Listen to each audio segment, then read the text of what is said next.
अल्हम्दुलिल्लाहि रब्बिल आलमीन वस्सलातु वस्सलामु अला सय्यिदिल अंबियाइ वल मुरसलीन अम्मा बअदु फ़अऊज़ु बिल्लाहि मिनश शैतानिर रजीम बिस्मिल्लाहिर रहमानिर रहीम।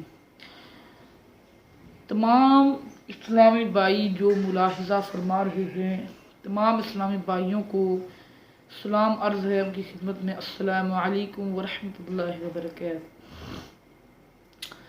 दो गुजारिशात हैं बयान शुरू करने से पहले कि अगर आप चाहें तो चैनल को सब्सक्राइब भी करें और लाइक भी किया करें हौसला अफजाई के लिए अगर आपको बयान पसंद आए।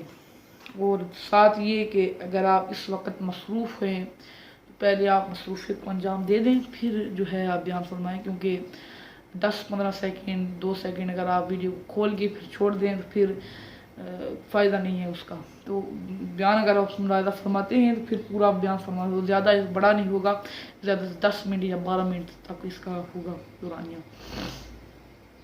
मौजू मेरा ये है कि गुनाहों की जो कसरत इस दौर के अंदर है उससे कैसे बचा जाए और साथ में नेकियां जो हैं उनको कैसे जो है कसरत में लाया जाए, उसको कैसे अंजाम दिया जाए और आदमी इस दौर के अंदर अल्लाह तक जो है मुआरफत कैसे आदमी को हासिल हो सकती है। मैं जो है 10-12 मिनट के अंदर या आपके सामने आया करना है इस बात को। दोस्तों देखिए, अल्लाह ताला ने जो चीज़ें हम पर फ़र्ज़ की हैं उनके अंदर सबसे पहली चीज़ जो है नमाज है। और अगर हम मुराक़बे कर लें नक्शबंदी फैज़ को हासिल करने के लिए और उसमें अंदर हम जो है नमाज को ना पढ़ें तो फिर कोई फ़ायदा नहीं है ना हमारे मुराक़बों का। इस तरह बाद लोग आपको नज़र आएंगे कि वो जो है उनकी NGO स्कीमें चल रही हैं बड़ी बड़ी गरीबों की इमदाद के लिए, तो वो सब उन चीज़ों का सवाब जो है अपनी जगह है, लेकिन अगर वो नमाज नहीं पढ़ते, हुकूकुल्लाह को जो है इसको पूरा नहीं करते तो फिर उसका कोई फिर उनको फ़ायदा हासिल नहीं होगा। इसी तरह नमाज जो है ये बहुत समझ लें कि रूहानियत की जो ये सीढ़ियाँ हैं उनके अंदर जो पहली सीढ़ी है, पहली सीढ़ी पे कदम रखेगा तो फिर अगली मनाजिल तक पहुँचेगा। जब पहली सीढ़ी ही उसकी मुकम्मल नहीं है, उसके ऊपर कदम ही उसने नहीं रखा तो फिर उसका कोई फ़ायदा नहीं। हर वक्त जब एक डायरेक्शन चेंज होती है तो वो एक मौका नया आता है तो अल्लाह ताला ने उसमें हमारे पर नमाज फ़र्ज़ की है। मसलन आप देखेंगे जब सुबह सादिक जब तारी होती है तो फजर है, फिर उसके बाद जब सूरज ढलने लगे तो फिर ज़ोहर है, फजर ज़ोहर, और फिर असर जो है उसके जब उसके अपने मसाइल हैं शाफ़िई हनफी के अंदर उस पर सूरज की डायरेक्शन में हम असर पढ़ते हैं। गुरूब आफ्ताब हो जाए फिर हम मगरिब पढ़ते हैं, फिर आइशा जब शफ़क़ गुरूब हो जाए फिर हम आइशा पढ़ते हैं। तो ये अल्लाह ताला ने फ़र्ज़ की हैं। इसके अलावा तहज्जुद, इशराक, अवाबीन भी नमाज़ें हैं, लेकिन फ़र्ज़ जो हैं हम पहले उनको पूरा किया जाए जो चीज़ें कंपलसरी हैं। नमाज जो है जब आदमी की, और नमाज सीखना कोई खालाजी का घर नहीं है, नमाज सीखना एक हुनर है। यानी आप देखें कि सना से लेकर फरफर आप नमाज शुरू करें और पढ़ के 10 मिनट के अंदर फ़ारग कर दें, इस तरह नमाज नहीं होती। नमाज की फ़राइज़, वाजिबात, उसके मकरूहात, और फिर एक चीज़ में कहना भूल गया कि पहले तहारत जब तक नहीं होगी, नमाज के वज़ू गुस्ल के मसाइल नहीं आएंगे, तब तक नमाज हासिल नहीं हो सकी। तो हर चीज़ की एक कुंजी होती है और जो नमाज है उसकी कुंजी वज़ू है। ये बात आप याद रखा करें, ये बड़े अहम मसाइल हैं। और साथ फिर जो है रोज़ा है, अल्लाह ताला ने रोज़े को फ़र्ज़ किया है। और इसके भी मैं जिस तरह अर्ज़ करता रहता हूँ कि पहले ये रोज़ा रखना सिर्फ अज़ान हुई और आपने खाना पीना बंद किया, पूरा दिन 2 बजे उठे, ज़ोहर की नमाज अदा की, असर की से पढ़ी और फिर अफ्तारी की तैयारी में लग गए और फिर मगरिब आपने जो है पढ़ी, किसी तरह रोज़ा खोला, इस तरह रोज़ा नहीं होता। रोज़े के एक अपने उसूल हैं, उसके मसाइल हैं, मसाइल के साथ से फ़ज़ाइल सीखे पहले, ताकि रोज़े को सीखने की मोहब्बत दिल में पैदा हो। जब मोहब्बत पैदा होगी तो फिर आपका दिल करेगा कि मैं जो है रोज़ा सीखूं, उसको उसका जो फैज़ है, उसकी जो रूहानियत है उस तक मैं पहुँचूँ, उसको हासिल करूँ। तो ये जो है रोज़े का फैज़ है जो मैंने आपको समझा। नमाज, रोज़ा, 2 चीज़ें हमारी होगी। इसके अलावा फिर 2 चीज़ें हैं वो जो है ना समझ लें कि ऑप्शनल है, मतलब कि मेरे कहने का मकसद ये है कि जिस पर ज़कात फ़र्ज़ हो उसके मसाइल सीख कर फिर उलमा से रब्ता करके वो ज़कात अदा करें।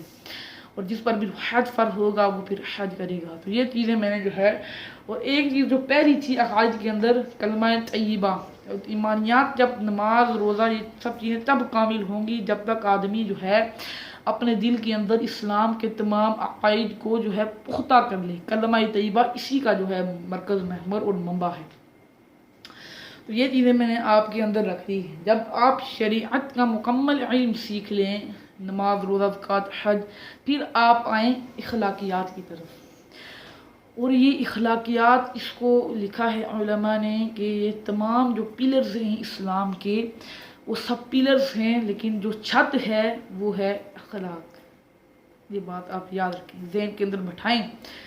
मैं नमाज़ पढ़ रहा हूँ, मैं रात को जाग जाकर 100 नफल पढ़ रहा हूँ, 200 नफल पढ़ा हूँ, लंबी तहज्जुद पढ़ा हूँ, सुबह उठ के मैं गालियाँ बकूँ, मैं सुबह उठ के जो है तंग करूँ लोगों को, तो क्या ये मेरी जो है नमाज वो कबूल है? क्या मेरी इबादत जो है वो कबूल है? हरगिज़ नहीं। किसी सूरत भी जो है वो हमारी नमाज रोज़ा कबूल नहीं हो सकता। अल्लाह रब्बुल इज़्ज़त की मखलूक को तकलीफ़ देकर हमारी नमाज रोज़ा ज़कात हज अल्लाह रब्बुल इज़्ज़त की बारगाह में मकबूल हो जाए, नामुमकिन है, हो ही नहीं सकता। इसलिए अखलाक सीखने चाहिए, और अखलाक भी खाला जी का करना है, ये सीखने से ही आएंगे। और खासत से बचना, गीबत से बचना, चुगली से बचना, ये सब चीज़ें इसके जो है अंदर आती हैं। इस तरह खुश अखलाकी से मिलें, अच्छे कपड़े ज़ेब तन करके मिलें, जब किसी से मिलें तो मुस्कुरा कर मिलें, ये सब चीज़ें भी अखलाक के अंदर आए। ये मुख्तसर नहीं बयान में, इसके ऊपर इंशाल्लाह हम कभी बयान रखेंगे अखलाक के ऊपर। अल्लाह रज़ाक साहब इंशाल्लाह फरमाएंगे। मैं तो मेरा ये आखिरी बयान है। इस तरह फिर आप देखें कि ये जब अखलाक आप पूरे हो जाएँ, ये सब चीज़ें जो मैंने 5 to 6 चीज़ें आपके सामने अर्ज़ की हैं, ये जब चीज़ें मुकम्मल हो जाएँ, तो इसके अंदर जब आपने उबूर हासिल कर लिया, अब आप आएंगे तरीक़त की तरफ। अब आप शरीअत पे सिर्फ अमल करके कहें कि मैंने जो है वो अल्लाह ताला को हासिल कर लिया है, ऐसा नहीं है। आपको तरीक़त के अंदर भी कदम रखना पड़ेगा, और तरीक़त कोई अलग चीज़ नहीं है। ये सब चीज़ें जो आपको मैंने बताई है, यही तरीक़त है, यही औलिया अल्लाह का तरीक़ा है, जिसको मैंने आपके सामने अर्ज़ किया है। सिर्फ मैंने जिस तरह हमारा सिलसिला आलिया नक्शबंदिया है, इसको जब मैं, अगर आप कोई और सिलसिला है उसके बारे में भी आप जो है हम करेंगे इंशाल्लाह कभी दीगर सिलसिले के हवाले से। तो नक्शबंदी जो सिलसिला है, इसके अंदर अगर आप बैत नहीं हुए हज़रत जी क़िबला पीर ज़ुल्फ़िकार अहमद नक्शबंदी मुजद्दिदी दामत बरकातुहुल आलिया से, तो ज़रूर हो जाएँ इंशाल्लाह। हमारा एक सिलसिला होता है, उसके अंदर बयानों के अंदर लाइव हम जो है बैत करवाते हैं हज़रत जी क़िबला ज़ुल्फ़िकार अहमद नक्शबंदी साहब। तो फिर वो इस सिलसिले में जो है वो आप बैत हो जाएं, और फिर जो है आप नक्शबंदी सिलसिले के जो बाकायदा असबाक हैं उसको सीखें। मेरे सिर्फ 2 मिनट रह गए हैं, उसके अंदर नक्शबंदी सिलसिले के 7 मेन असबाक हैं, फिर उनकी गहराइयाँ हैं, ये मैं बयान नहीं कर सकता। 2 मिनट हैं, इसके अंदर मैं आपको जो है क्या कहते हैं कि मोटी मोटी चीज़ें अर्ज़ करता हूँ। नक्शबंदी जो सिलसिला है, इसका तारुफ पहले मैं बयान करूँ कि सिलसिला हज़रत सैयदना सिद्दीक़ अकबर रज़ियल्लाहु तआला अन्हु से चला है, और आपसे जो सिलसिला चला है, जो हज़रत सैयदना मुहम्मद सल्लल्लाहु अलैहि वसल्लम से हज़रत सैयदना सिद्दीक़ अकबर, सलमान फ़ारसी, कासिम बिन बकर, जाफ़र सादिक, फिर ये सीना बसीना चलते बहाउद्दीन नक्शबंद बुखारी रहमतुल्लाहि तआला अलैहि पहुँचाए। फिर वहाँ से फिर बाकायदा नक्शबंदी सूफ़ी की इब्तिदा हुई है, और फिर हमारे हज़रत शेख क़िबला मुजद्दिद अल-सानी रहमतुल्लाहि तआला अलैहि, वहाँ से फिर हमारे शेख पीर ज़ुल्फ़िकार अहमद नक्शबंदी साहब दामत बरकातुहु उसिया तक ये फैज़ जो है पहुँचता है। नक्शबंदी सिलसिले के जो हालात मामलात हैं हमारे मशाइख के, वो आप किताबों से या आप डॉक्यूमेंट्रीज़ देखा करें, इस तरह यूट्यूब वगैरह पर जो मुस्तनद यानी जो हैं हज़रत जी के बयानात आप सर्च कर सकते हैं, उनको हासिल कर सकते हैं, तो बहुत इंशाअल्लाह आपको इस्तेफ़ादा होगा। बुनियादी जो है हमारा पहला सबक जो हम सालिकीन को बताते हैं वो है हमारा मुराक़बा। मुराक़बा ये होता है कि आप क़िबला रुख होकर बैठ जाएं, और दिल जो है आपका उसकी तरफ तवज्जो करें, और दिल पर अल्लाह अल्लाह का सब्र घुमाएं। ज़बान से कुछ नहीं कहना, सिर्फ दिल से जो है अल्लाह अल्लाह का आपने सब्र करना है। वुज़ू होगा, जिस भी वक्त आप चाहें कम से कम 10-15 मिनट आप ये जिक्र करें, और साथ जो मैंने आपको चीज़ें की उन सब चीज़ों की आपने पाबंदी करना है। चूँकि वक्त हमारा जो है मुकम्मल हो चुका है, और ये मेरा आखिरी बयान है। अब इंशाअल्लाह अल्लामा रज़ाक साहब रोज़ाना आपको जो है बयान फरमाएंगे रोज़ाना।